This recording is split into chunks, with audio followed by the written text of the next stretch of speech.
আজকে আমি বানাবো হচ্ছে গরুর মাংসের টিকা বা স্বামী কাবাব যেটাই বলেন।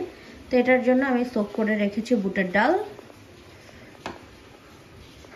ছোট ছোট করে পিস করে রেখেছি গরুর মাংস। এখন আমি যেটা করব সেটা হচ্ছে এটাকে সিদ্ধ করব, এবং সিদ্ধর জন্য মশলা হিসেবে আমি ইউজ করব রাঁধুনির কাবাব মশলাটা। রাঁধুনির এই কাবাব মশলা, এটা কোনো পেইড ভিডিও না, আমি এত বড় কন্টেন্ট ক্রিয়েটার হইতে পারি নাই যে আমাকে রাঁধুনি পে করবে। বাট হ্যাঁ, আমি মশলা টশলার ব্যাপারে হচ্ছে সবসময় রাঁধুনিকে ট্রাস্ট করি, দে are really good.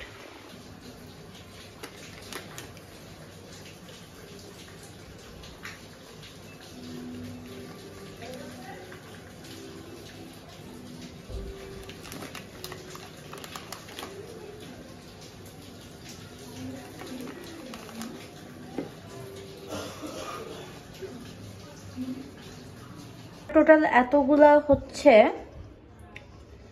Boot R keema blend করার পর হয়েছে, কিন্তু আমি এখন এতগুলো একসাথে বানাবো না, কারণ এখানে অনেকগুলা কাবাব হবে।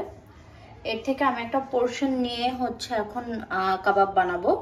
আমি এখানে অনেকগুলা কাঁচামরিচ কুচি, পেঁয়াজ কুচি, এটা মাপ বললাম না, এটা অ্যাকচুয়ালি আমি চোখের মাপে দিয়েছি, তো এর মধ্যে দিয়ে এখন আমি এটাকে ভালো করে মাখায় নিব। হ্যাঁ, আমার মনে হয় এটা অ্যাকচুয়ালি বড় বাটিতে দিলে বেটার হতো, আমি এটাকে বড় বাটিতে শিফট করছি।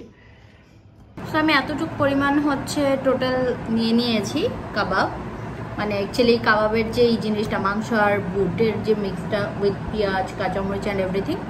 এখন এখানে আমি এখান থেকে এরকম ছোট ছোট করে পিস করে গোল গোল করে রেখে দিব।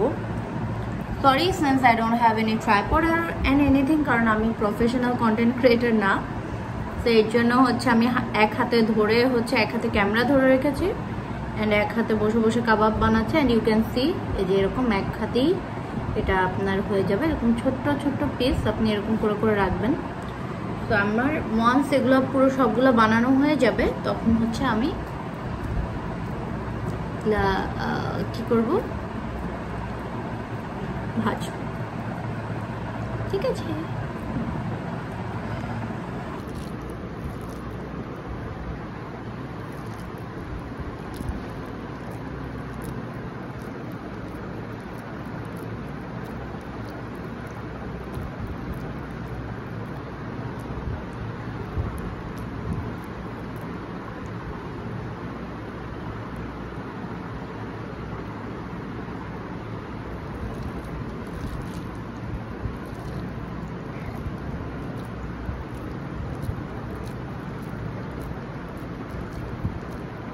এটা অনেক ভাঙাচোরা একটা কড়াই হইলেও this is one of my very favourite pan.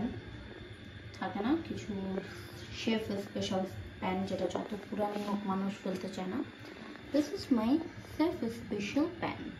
তো আমি হচ্ছে এর ভিতরে সয়াবিন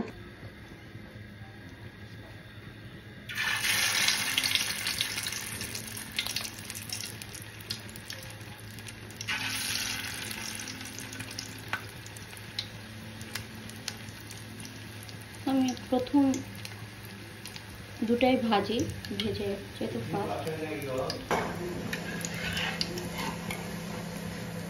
বাদামি হয়ে আসলে এটাই দিতে হবে।